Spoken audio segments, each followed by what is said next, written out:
Loneliness is one of the major health issues worldwide, which aggravated especially during the pandemic of COVID 19. It is a highly subjective and distressing experience. A study found that patterns of self disclosure differ between lonely and non lonely individuals, which hinders the normal development of social relations. It was reported that withdrawal from conversations surrounding negative emotions worsens this experience. This phenomena was referred to as a downward spiral. Our aim was to explore how postgraduate students account for loneliness in self disclosures. By determining the discursive features and patterns utilized in self disclosures of loneliness, we can further understand how to navigate these conversations. Loneliness has adverse effects on both physical and mental health. Lonely people are also seen lower in adjustment, likability, achievement, and sincerity, which may explain the stigma around it. It was reported that there is a lack of research on loneliness in the age group between 19 to 65 within which postgraduate students lie. Furthermore, students experience denial of loneliness and use a range of discursive and rhetoric devices to manage these self disclosures.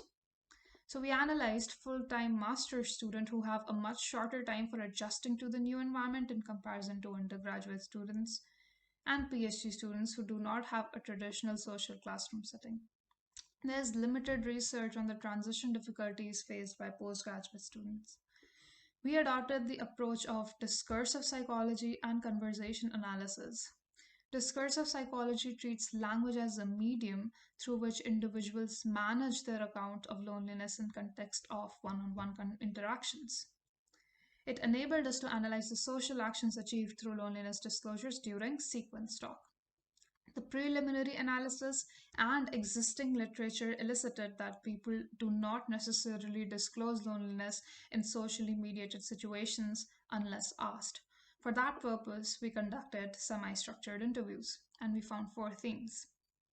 First was avoiding a personal account in response to a direct question about their personal experience specifically. Scripted descriptions were utilized for describing loneliness. For instance, it's the feeling of being alone. There was also presence of hedges as well, which hinted hesitance. Normalizing loneliness was the second theme. The pronoun you or a third person narrative was used to describe loneliness for generalizing it. Three-part list was also used to add rhetorical strength for loneliness being a normative experience.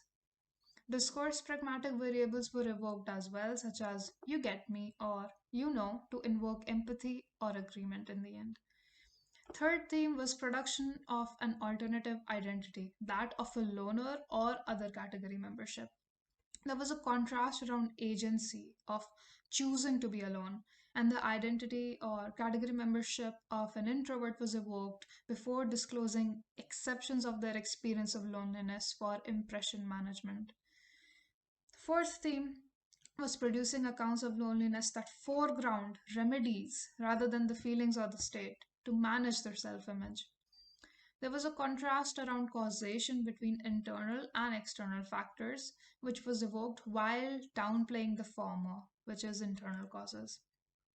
There was a contrast around temporality of loneliness as well, which was evoked for minimization purposes. And the agency for addressing or tackling loneliness was also used and ascribed to their own self.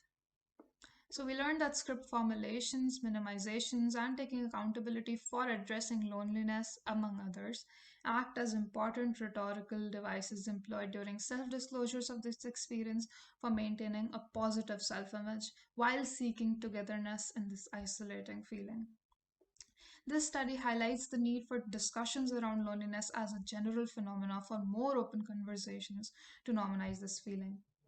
Research has shown that modeling the communication and sharing of feelings and experiences helps students recognize that their experiences are normal and nothing to be ashamed of.